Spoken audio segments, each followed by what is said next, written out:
dengan keberadaan video lagu Lebaran dan lagu Asmaul Husna di luar dan di dalam Masjid Istiqlal. Ini menjadi pelajaran berharga bagi kami agar lebih berhati-hati. Paduan suara di Istiqlal bukannya membela, Wagub DKI malah cuci tangan. Ditulis oleh Ayas dari Sewa.com.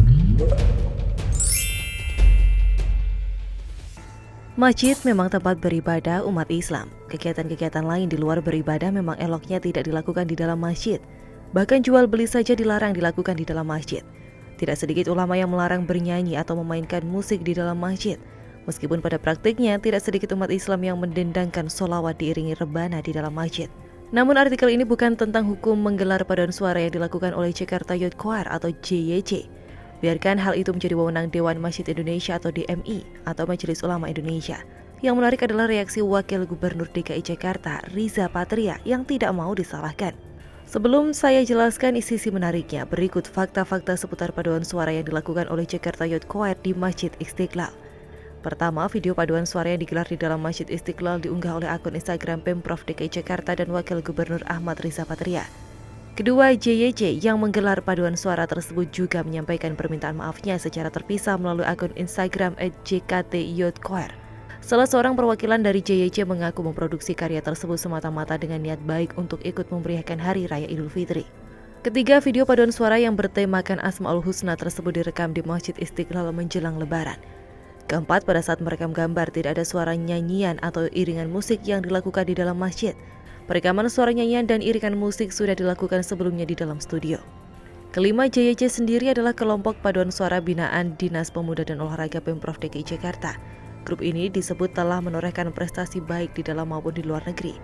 JYC juga pernah berkolaborasi dengan Jakarta Experience Sport atau GXB, yakni perusahaan BUMD DKI Jakarta yang berfokus pada promosi pariwisata ibu kota.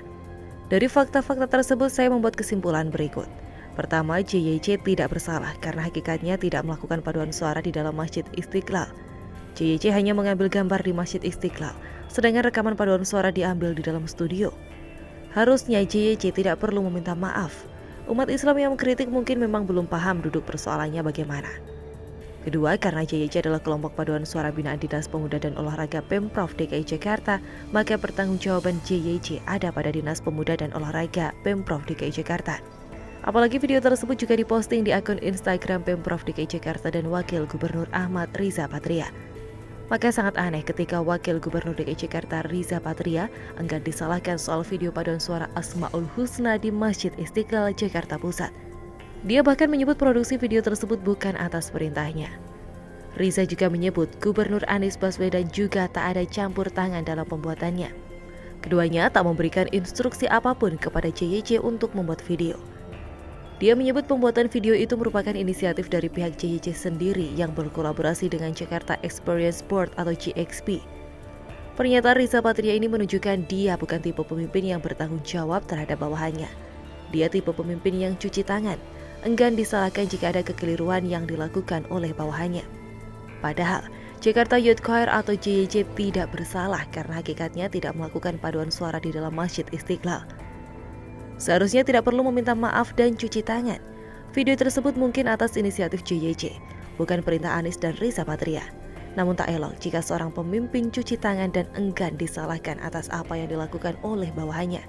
Saya yakin Pemprov DKI juga memberi izin Jakarta Youth Choir atau JYC untuk mengambil video di Masjid Istiqlal. Mungkin Riza Patria tetap perlu minta maaf ke umat Islam karena barangkali video paduan suara tersebut bikin heboh. Tapi Riza Patria harus membela JYC, bukan malah cuci tangan enggan disalahkan, padahal jelas-jelas video paduan suara tersebut diposting di akun Instagram Pemprov DKI Jakarta dan Wakil Gubernur Ahmad Riza Patria.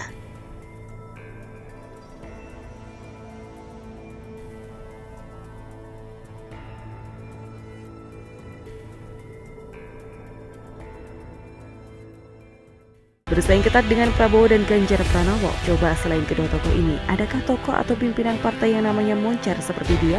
Anies itu kalau semisal ada seorang sutradara membuat film genre Anies Baswedan 2024 bukan kuda hitam. Ditulis oleh Anto Cahaya dari Sewa.com. Anies Rashid Baswedan atau biasa disebut Anies Baswedan saat ini Gubernur DKI Jakarta, seorang tokoh publik keturunan yang nenek moyangnya berasal dari kaum Hadrami. sebutan untuk orang Hadramaut, Yaman Selatan. Sebuah negeri yang nun jauh di sana dengan segala konfliknya hingga kini sesama saudara dan bangsa Arab. Mereka datang ke Indonesia setelah sebelumnya bermigrasi di Gujarat. Tak beda jauh dengan Rizik Syihab pentolan FPI yang megap-megap dalam bui dan masih proses menjalani persidangan yang melelahkan dan di banyak kesempatan mengaku cucu Nabi. Tunggu dulu, jangan berkerut keningnya saat kalimat pembuka sudah menyinggung soal keturunan segala. Penulis sama sekali tidak sedang bernarasi mendiskreditkan tokoh yang dimaksud atau tokoh tertentu. Sama sekali tidak. Sematanya untuk sebuah fakta agar tidak lupa asal-usulnya saja. Biar kualat nanti jika berusaha mengaburkan fakta dan tidak mengakui leluhurnya. Terlepas para tokoh tersebut lahir ceprot di Indonesia, ya termasuk Prabowo dan Ahok yang leluhurnya dari Tionghoa. Tentu saja semua orang yang berwarga negara Indonesia dengan segala ketentuannya yang berlaku berhak mendapatkan kesempatan yang sama, turut berkontribusi bagi Pertiwi. Tidak peduli kita keturunan dari mana, yang penting mau mengakui dengan jujur dan elegan, tidak mengaburkan fakta dan mengaku-ngaku warga mayoritas atau pribumi hanya karena ambisi dan kepentingan pribadi. Jadi perlu digarisbawahi jika ada tokoh yang tidak mengakui garis leluhurnya itu namanya munafik, dan kiranya orang yang waras dan berlogika akal sehat sepakat kalau orang munafik itu sangat tidak rekomendasi untuk jadi pemimpin tertinggi RI. Demikian sekilas pembuka, garis jelas dulu duduk perkaranya, transparan dan mudah terbaca. Kembali ke tokoh Anies Baswedan. Sejujurnya saat masih menjadi mahasiswa, penulis mengagumi tokoh ini. Siapa kiranya yang tidak tahu Anies saat itu? Mahasiswa angkatan 90-an sampai dengan 2000-an sedikit tidaknya pasti mengetahui kiprah Anies saat masih di Universitas Gadjah Mada sebagai ketua HMI juga ketua Senat Mahasiswa. Kecuali Anda hanya menghabiskan waktu bersama Winnie Eleven saja saban harinya, sampai kapalan jempolnya bisa jadi asing dengan nama yang dimaksud. Terlebih saat Anies menjadi rektor termuda di Universitas Paramadina dalam usia 38 tahun pada tahun 2007, menggantikan posisi yang dulu ditempati oleh cendekiawan Muslim Nurholis Majid atau biasa disapa dengan Cak Nur, yang juga merupakan pendiri universitas tersebut. Dan puncaknya ketika yang bersangkutan menggagas gerakan Indonesia Mengajar, namanya kian berkibar. Jangan salah, kala itu Anies termasuk salah satu tokoh muda yang cukup mentereng di dunia internasional. Antara lain pada 2004 Anies Baswedan menerima penghargaan Gerald Mariano Fellow dari Departemen Ilmu Politik Universitas Northern Illinois. Pada 2008 majalah Foreign Policy memasukkan Anies Baswedan dalam 100 intelektual publik dunia. Anies merupakan satu-satunya orang Indonesia yang masuk pada daftar hasil rilis majalah tersebut. Kemudian penghargaan Young Global Leaders pada Februari 2009 yang diberikan oleh World Economic Forum. Bahkan Anies masuk 20 tokoh pembawa perubahan dunia pada 2010. Versi majalah Foresight yang terbit di Jepang ini menampilkan 20 tokoh yang diperkirakan akan menjadi perhatian dunia. Ya, baru diperkirakan. Jadi tak salah kiranya dengan sederet prestasi kala itu banyak orang yang kesemsem termasuk penulis sendiri. Tapi sejak yang bersangkutan ikut undangan konvensi Partai Demokrat pada tahun 2013 dengan dalih ikhtiar memenuhi ikut melunasi janji kemerdekaan, disinilah mulai terlihat sebuah ambisi yang sebetulnya meledak-ledak dalam dada, tapi disampaikan dengan tata kalimat yang santun, rapi, runtut, dan membius bagi yang mendengarnya. Sebab inilah satu kelebihan seorang Anies. Tak keliru memang sebab yang bersangkutan pakar soal berujar dan mengajar. Gagal di konvensi Partai Demokrat, lalu Anies yang memiliki kemampuan olah kata mumpuni ini didapuk oleh pasangan Capres-Cawapres Jokowi JK menjadi juru bicara pada 2014 dan turut sukses menghantarkan keduanya menduduki kursi istana. Dulu penulis sempat berpikir bahwa Anies oleh Jokowi JK akan diberi posisi sebagai mensesnek atau juru bicara, tapi mungkin pertimbangan latar belakang maka jadilah si Anies mendikbud. Ini tentu saja sebuah blunder, maka benar saja belum genap 2 tahun menjabat sudah terpental. Sampai akhirnya dia dipungut oleh Partai Gerindra dan PKS menjadi lawan tangguh Ahok di Pilkada 2017 silam. Sungguh sebuah kontestasi pilkada terburuk dan menjijikan sepanjang sejarah Indonesia. Perlu diketahui Anies menghasilkan karya sebuah buku Merawat Tenun Kebangsaan, tapi faktanya jauh api dari panggang. Terbilang jargoni, bisa ngajar ora iso nglakoni, yang artinya kurang lebih bahwa seseorang yang mengajarkan sesuatu yang baik kepada orang lain, tapi ternyata dianya tidak melakukan. Pilkada DKI Jakarta salah satu buktinya. Selain Partai Gerindra dan PKS, Anies juga di-backup full oleh Ormas FPI dan gerombolannya plus gerak senyapnya si kumis tipis. Mereka berafiliasi dengan memanfaatkan isu agama yang kemudian menjadi bola liar tak terkendali. Aroma mayat, penolakan, intimidasi, kekerasan, tangisan pilu, dan lain sebagainya. Kiranya catatan penting bagi masyarakat Indonesia. Soal kinerja setelah 4 tahun jadi gubernur seperti apa di DKI Jakarta? Biar warga Jakarta yang merasakannya. Bisa objektif atau sebaliknya, suka-suka.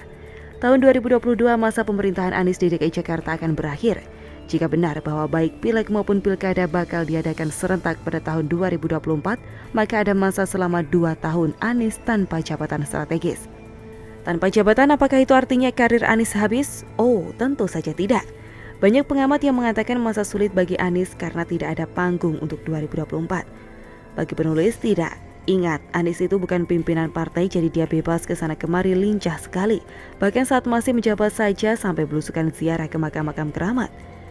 Kedua, dia memiliki bargaining yang kuat. Terbukti dari berbagai lembaga survei selalu masuk 3 besar. Bersaing ketat dengan Prabowo dan Ganjar Pranowo. Coba selain kedua tokoh ini, adakah tokoh atau pimpinan partai yang namanya moncer seperti dia? Anies itu kalau semisal ada seorang sutradara membuat film genre misteri, maka cocok memerankan tokoh antagonis, misterius tapi sekaligus menggemaskan. Pembunuh berdarah dingin plus dengan karakter psikopatnya, kalem tapi mematikan. Membunuh dengan membiarkan si korban hidup sampai kehabisan darahnya dengan puluhan lubang di tubuhnya. Sambil memandang tepat ke sepasang mata si korban tersengal-sengal, dia tersenyum manis, kemudian berbisik sangat pelan di telinga korban, "Selamat jalan sayang, jangan lupa kau tutup pintu nerakanya."